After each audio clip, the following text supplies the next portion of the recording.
Gracias, presidenta. Buenas tardes.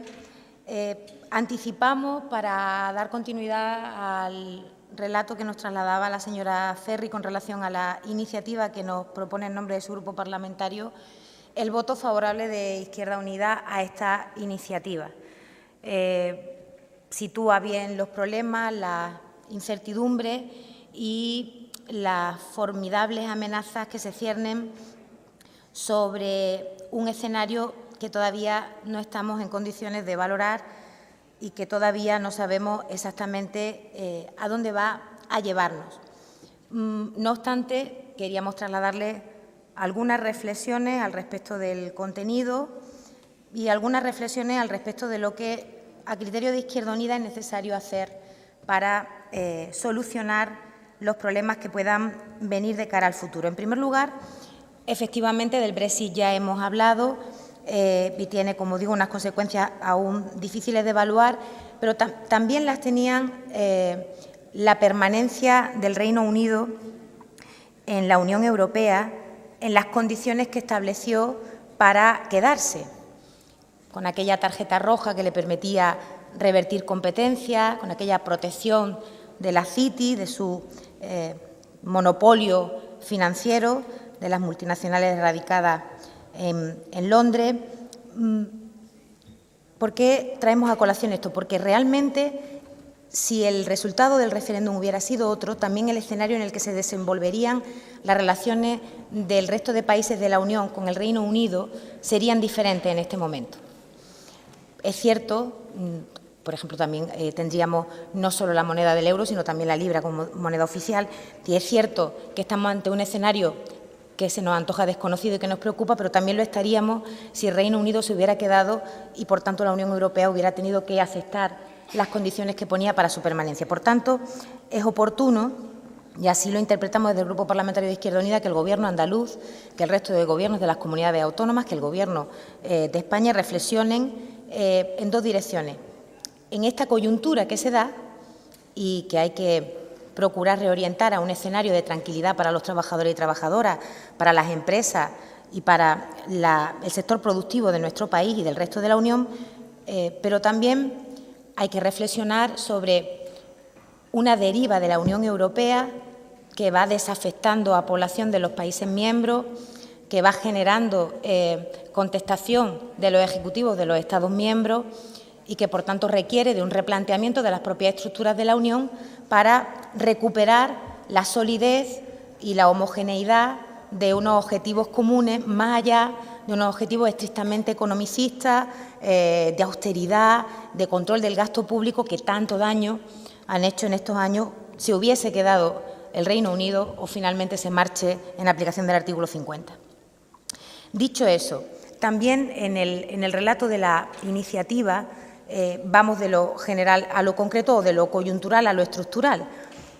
porque precisamente las amenazas que se ciernen o la incertidumbre que nos genera este escenario que desconocemos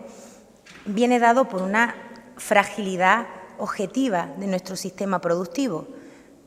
especialmente dependiente o especialmente débil ante imponderables de esta magnitud. ¿Y por qué lo digo? Porque en general es un problema que tenemos en Andalucía,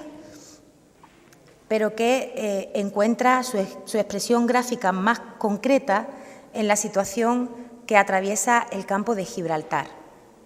para el que ustedes plantean una serie de propuestas que valoramos positivamente, pero que son propuestas de coyuntura, en el caso de un plan de empleo o en el caso de un paquete de incentivos fiscales, que no vienen a incidir en un problema estructural, secular, que ha hecho que esa comarca viva en una paradoja formidable, con el primer polígono industrial de nuestra comunidad autónoma, con el primer puerto de nuestro país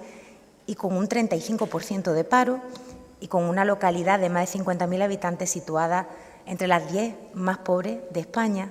y con la tasa de paro mayor de la comunidad autónoma. Por tanto, el problema no es la coyuntura, no es la amenaza, la incertidumbre que se cierne sobre nosotros. El problema es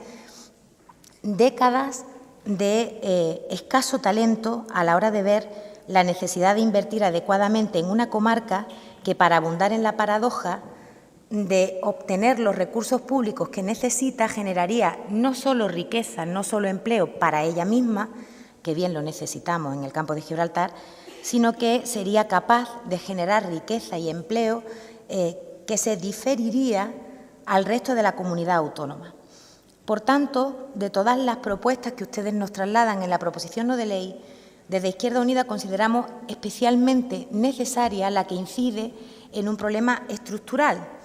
que es la deficiente vertebración a través de una infraestructura ferroviaria adecuada del campo de Gibraltar. Que es cierto que hemos hablado muchas veces de ello, pero también es cierto que deberemos seguir hablando de ello hasta que seamos capaces de hacer entender a las personas que finalmente toman las decisiones y hacen el reparto de recursos públicos en el territorio estatal que esto es una obra de Estado,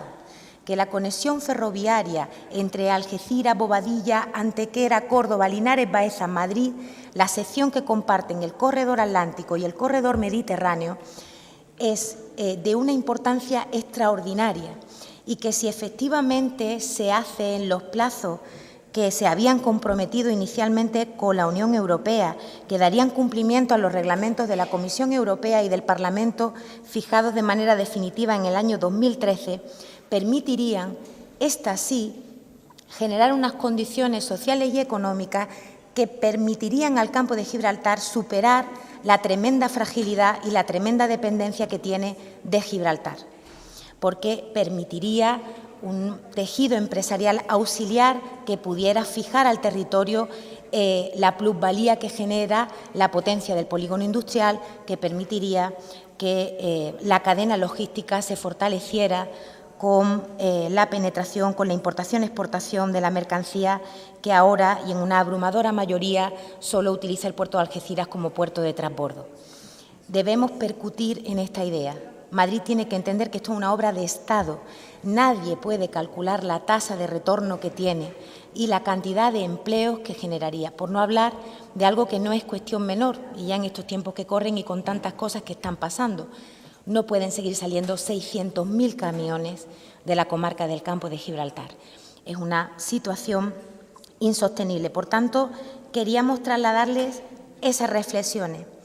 que las medidas coyunturales, que un plan de empleo coyuntural, que un paquete de incentivos fiscales para tratar de paliar la vulnerabilidad de las empresas que se encuentran allí, nos parece bien, pero ninguna de esas dos medidas incide en problemas estructurales que atraviesa el campo de Gibraltar desde hace décadas y que para superarlo requieren no solo esas medidas coyunturales que respaldamos, sino una conjura absoluta de todas las fuerzas políticas y sociales de Andalucía en defensa del carácter de Estado que tiene la electrificación ferroviaria de la sección que comparten esos dos corredores básicos de la red de transporte europea. Son 1.300 millones de euros, es uno de los proyectos en los que mejor podría invertir este país sus escasos recursos. Y eso sí permitiría cambiar el panorama ciertamente preocupante que tenemos ante nuestros ojos.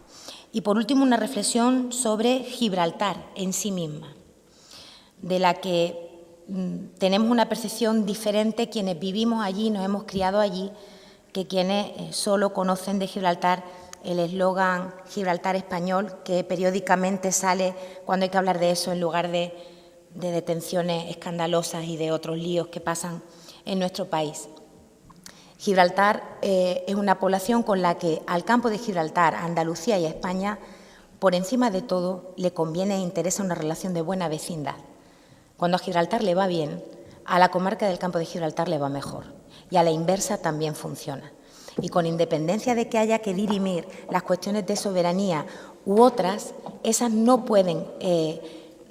aclararse entre los Estados miembros o entre los gobiernos tomando de rehenes a los trabajadores que todos los días cruzan la verja para ir a su puesto de trabajo o tomando de rehenes al pequeño comercio y a las pymes de la línea que siempre sufren la debacle cuando en la verja se agudizan los controles. Por tanto, nos parece una buena iniciativa, tiene el voto favorable de Izquierda Unida, pero pisemos el acelerador con las medidas estructurales, las coyunturales son bien recibidas y necesarias.